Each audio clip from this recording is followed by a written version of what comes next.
Hello বন্ধুরা, রান্না টেলসে তোমাদের সবাইকে স্বাগতম। এই প্রচণ্ড গরমে যদি এক গিলাস ঠান্ডা ঠান্ডা কাঁচা আমের শরবত পেয়ে যাও তাহলে কিন্তু মনটাই একদম ঠান্ডা হয়ে যাবে। তো চলো আজকে খুব সহজ উপায়ে বানিয়ে ফেলি কাঁচা আমের প্রাণ জুড়ানো শরবত।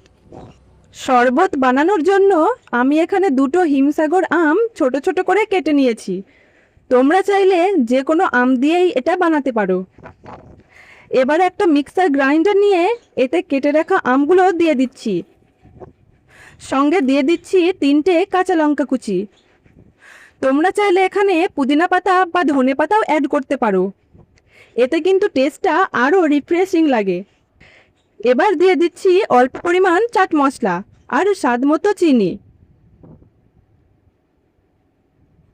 আমের টক মিষ্টি অনুযায়ী চিনির পরিমাণটা কম বেশি করে নেবে।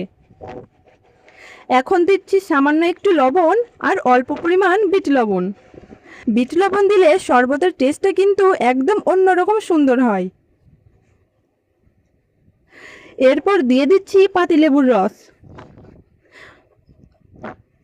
আর শেষে অল্প ঠান্ডা জল দিয়ে সব কিছু ভালো করে গ্রিন্ড করে নেব। দেখতেই পাচ্ছ বন্ধুরা, কালারটা কত সুন্দর এসেছে। এবার একটা ছাঁকনির সাহায্যে শরবতের রসটা ছেঁকে নিচ্ছি। এখন কাঁচের গ্লাসে দুটো করে বরফের টুকরো দিয়ে শরবতটা ঢেলে দিচ্ছি। এখন তৈরি হয়ে গেল আমাদের আজকের স্পেশাল ঠান্ডা ঠান্ডা কাঁচা আমের শরবত। তোমরা অবশ্যই এটা বাড়িতে ট্রাই করে দেখো।